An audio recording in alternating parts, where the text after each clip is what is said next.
आज हम एक ऐसे केस की बात करेंगे जिसके तार भारत और ऑस्ट्रेलिया दोनों से जुड़े हैं।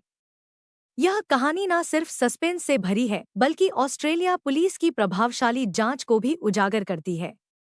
यह है सैम अब्राहम, केरल का वह शख्स जिसका जीवन ऑस्ट्रेलिया के फेमस शहर मेलबर्न के शांत वातावरण में अचानक और दुखद रूप से समाप्त हो गया।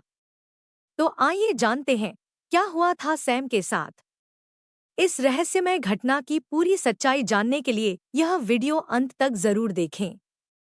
नमस्कार दोस्तों, मैं ऋचा कुमारी स्वागत करती हूं आपने चैनल सिनिस्टर सीक्रेट में। कहानी अच्छी लगे तो चैनल को सब्सक्राइब, लाइक, कमेंट कर दीजिए। सोफिया और स्वयं केरल के कोल्लम जिले के कारवालूर में पड़ोसी थे। वे बचपन से ही एक दूसरे को जानते थे। दोनों लोकल चर्च के धार्मिक संगीत मंडली के साथ गाते थे और वहीं से उनकी दोस्ती शुरू हुई।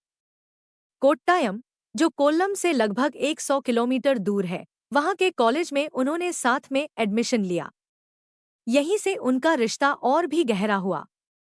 उन दोनों के बीच प्यार का रिश्ता इतना मजबूत हो गया कि दोनों ने शादी करने की ठान ली। स्वयं के पिता इस रिश्ते के लिए तैयार नहीं थे और उन्होंने इसका विरोध भी किया। लेकिन सोफिया ने उन्हें धमकी दी कि अगर वे स्वीकार नहीं करते तो वह खुदकुशी कर लेगी। इसके बाद सैम के पिता ने शादी को मंजूर कर लिया और उन्होंने 2008 में शादी कर ली। सैम और सोफिया इस शादी से बहुत खुश थे। शादी के कुछ समय बाद सैम दुबई शिफ्ट हो गए और वहां वे यूएई एक्सचेंज के लिए काम कर रहे थे। सोफिया बेंगलुरु और तिरुवनंतपुरम में सॉफ्टवेयर कंपनी में जॉब कर रही थी। शादी के बाद दोनों ने एक बेहतर जीवन का सपना देखा और मेलबर्न में बसने का निर्णय लिया। सोफिया की बहन पहले से ही मेलबर्न में रह रही थी और सोफिया ने उसकी मदद से ऑस्ट्रेलिया में नौकरी शुरू की। कुछ महीने बाद सैम भी वहां शिफ्ट हो गए और उनके परिवार ने मेलबर्न के एक उपनगर एपिंग में नई जिंदगी की शुरुआत की। सैम और सोफिया का एक छोटा बेटा भी था। वे वहां भी लोकल चर्च में सक्रिय रहते थे और कभी-कभी चर्च में गाना भी गाया करते थे। उनकी जिंदगी एक सामान्य परिवार की तरह खुशी से बीत रही थी। लेकिन इस सुखद जीवन के पर्दे के पीछे एक भयानक साजिश की नींव रखी जा रही थी, जिससे सैम अनजान था। अक्टूबर 2015 में सैम, सोफिया और उनका बेटा अपने परिवार से मिलने केरल आए। वापस जाने से पहले सैम ने अपने पिता से कुछ अजीब और डरावनी बातें कही। उन्होंने यह भी कहा कि उन्हें अपने दादा की कब्र के पास दफनाया जाए। सैम ने संकेत दिया कि सोफिया के साथ कुछ गंभीर समस्याएं चल रही थी, पर उनके पिता ने इन बातों को गंभीरता से नहीं लिया और समझाया कि ऐसी अशुभ बातें न करें। इन डरावने संकेतों के बावजूद सैम 11 अक्टूबर 2015 को मेलबर्न लौट आए। 3 दिन बाद 14 अक्टूबर को एक भयानक घटना घटी। सोफिया जब सुबह उठी तो उसने सैम को अपने बगल में मृत पाया। उनके मुंह से झाग निकल रहा था और उनकी सांसें नहीं चल रही थी। सोफिया को लगा कि सैम को हार्ट अटैक आया है और उसने घबराहट की स्थिति में रोते हुए इमरजेंसी सर्विस को कॉल किया। डॉक्टरों ने आकर सैम के ऊपर सीपीआर का प्रयास किया, पर उनके आने से पहले ही सैम की मौत हो चुकी थी। सैम की बॉडी को पोस्टमार्टम के लिए ले जाया गया और शुरुआत में इसे एक प्राकृतिक मौत माना गया। सोफिया ने जल्दी से सैम के शव को अंतिम संस्कार के लिए केरल ले जाने की व्यवस्था की। केरल में सैम अब्राहम का अंतिम संस्कार हुआ। सोफिया और उसका 7 साल का बेटा सैम के साथ आए थे। सोफिया का व्यवहार एक दुखी विधवा के समान था। वह सैम के शव के पास बैठकर रो रही थी। सैम को दफनाने से पहले सोफिया ने उनके सिर पर चूमते हुए उन्हें अलविदा कहा। अंतिम संस्कार के कुछ दिनों बाद सोफिया अपने बेटे के साथ ऑस्ट्रेलिया वापस आ गई और वह हर हफ्ते अपने ससुराल वालों से फोन पर बात करती रही।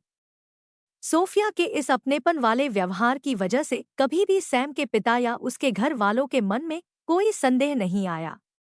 उन्हें पता ही नहीं था कि उनकी बहू ने अपने साथ कितने गहरे राज छुपा रखे थे। लेकिन अगस्त 2016 में सैम की मृत्यु के लगभग 10 महीने बाद अचानक सोफिया का कॉल आना बंद हो गया। इससे सैम के पिता और उनके परिवार वालों को सोफिया के साथ कोई अनहोनी होने का डर लगने लगा। उन्होंने ऑस्ट्रेलिया में अपने जानकारों से जब सोफिया की खबर लेने के लिए कहा, तो जो उन्होंने सुना, वह सुनकर उनके होश उड़ गए। ऑस्ट्रेलिया पुलिस ने सोफिया और अरुण सैम की मौत के बाद शुरुआती जांच में डॉक्टर ने पुलिस को बताया कि सैम के शरीर में जहर पाया गया था। इससे वहां की पुलिस के कुछ अधिकारियों ने इस केस को प्राकृतिक मृत्यु मानकर बंद न करने की गुहार की गई थी। हालांकि सोफिया ने सैम की डेड बॉडी इंडिया भेजकर अंतिम संस्कार करवा दिया था, लेकिन उन अधिकारियों के अनुरोध पर इस केस को खुला रखा गया और गुप्त तरीके से इस पर जांच चलती रही। इसी बीच पुलिस गहन जांच में लगी हुई थी। महीनों तक डिटेक्टिव्स ने सोफिया और अरुण पर नजर रखी, उनके गुप्त मुलाकातों को नोटिस किया और दोनों के बीच 100 घंटे से अधिक की फोन बातचीत को इंटरसेप्ट किया। चूंकि यह कॉल अधिकतर मलयालम भाषा में थी, इसलिए उन्हें ट्रांसलेटर की मदद लेनी पड़ी। पुलिस ने पाया कि सोफिया और अरुण ने हत्या से 1 साल पहले एक जॉइंट बैंक खाता खोला था और सैम की कार को उसकी मौत के 5 महीने बाद अरुण के नाम ट्रांसफर कर दिया था। लेकिन अब भी एक अहम सवाल था, अरुण था कौन और उसने सैम को कैसे मारा? दरअसल अरुण केरल में सोफिया और सैम के ही कॉलेज में इंजीनियरिंग की पढ़ाई कर रहा था जब दोनों की पहली मुलाकात हुई। वहीं से सोफिया के दिल में अरुण के लिए भी एक फीलिंग जगने लगी थी। हालांकि सोफिया ने सैम से लव मैरिज की, पर वह अरुण से भी कांटेक्ट में बनी रही। अरुण पढ़ाई के बाद ऑस्ट्रेलिया में जॉब करने लगा और जब सोफिया वहां आ गई, तो दोनों फिर से मिलने लगे। सैम के भी ऑस्ट्रेलिया शिफ्ट होने के बाद इन दोनों के बीच मिलना कम हो गया था। वे एक दूसरे से अपनी भावनाओं को डायरी में लिखकर व्यक्त किया करते थे और अक्सर साथ में जिंदगी बिताने की बातें किया करते थे। इसी चाहत को पूरी करने के लिए उन्होंने एक घिनौनी साजिश को जन्म दिया। जुलाई 2015 में सैम की हत्या से लगभग 9 महीने पहले सैम पर एक नकाबपोश व्यक्ति ने हमला किया था, जो ट्रेन स्टेशन पर उनकी कार के पीछे छुपा हुआ था। इस हमले के दौरान सैम को गर्दन और गाल पर चोटें आई थी। वह नकाबपोश अरुण ही था जिसने सैम को उस दिन मारने का प्लान बनाया था, लेकिन अरुण का यह प्लान फेल हो गया। 13 अक्टूबर 2015 की रात अरुण और सोफिया ने मिलकर अपनी साजिश को आखिरी अंजाम दिया। सोफिया ने सैम को रात के खाने और जूस में जहर मिलाकर दिया। जहर से सैम की मृत्यु हो गई और सोफिया ने सुबह होने का इंतजार किया ताकि वह इस मौत को नींद में आए हार्ट अटैक का रूप दे सके। पुलिस को अभी एक सबूत की जरूरत थी जो कोर्ट में यह जुर्म साबित कर पाए। इसी जांच के दौरान पुलिस के एक अंडरकवर एजेंट ने अरुण से दोस्ती बनाई। इस मामले में आखिरकार पुलिस को वह ब्रेक तब मिला जब अरुण ने एक दिन अंडरकवर एजेंट के साथ ड्रिंक करते हुए कबूल किया कि उसने एक आदमी को जहर देकर मारा है।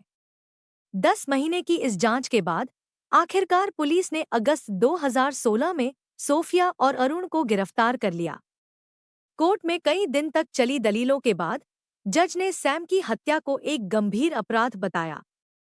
आखिरकार सैम की हत्या के आरोप में सोफिया को 22 साल की कारावास की सजा सुनाई गई और अरुण को 27 साल की सजा मिली। यह केस एक दुखद सच्चाई का उदाहरण है कि कुछ लोग नाजायज प्रेम के नाम पर किस हद तक जा सकते हैं।